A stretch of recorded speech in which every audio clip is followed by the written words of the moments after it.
عشرہ ذوالحجہ رمضان کے ہم پلہ۔ اللہ تعالیٰ نے ذوالحجہ کے پہلے عشرے کو بے حد فضیلت بخشی ہے۔ اس عشرے کی فضیلت قرآن پاک اور احادیث صحیحہ میں آئی ہے۔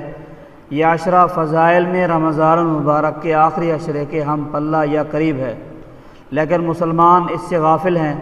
وجہ یہ کہ رمضان میں شیطان قید ہوتا ہے، جبکہ ان دنوں میں وہ آزاد ہوتا ہے۔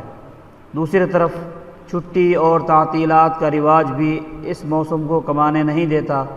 بھائیوں اور بہنوں، ذوالحجہ کا مہینہ شروع ہوتے ہی اللہ تعالیٰ کی طرف اور اپنی آخرت کی طرف متوجہ ہو جایا کرو۔ چاند رات کے معمولات کا اہتمام اور پھر عبادت اور نیکی میں مقابلہ، بھرپور محنت، جھوٹ غیبت بند، بد نظری بد کلامی بند، حرام مکروہ بند، اور دل میں ہر وقت خشوع۔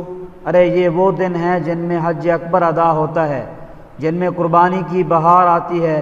کیا کوئی اور دن ایسے ہیں؟ اس عشرہ کو پانے اور کمانے کے لیے 2 رکعت صلاۃ التوبہ، تمام گناہوں کی معافی کے لیے التجا، اور 2 رکعت صلاۃ الحاجت، کہ یہ عشرہ اللہ پاک کی رضا کے مطابق گزارنے کی توفیق ملے۔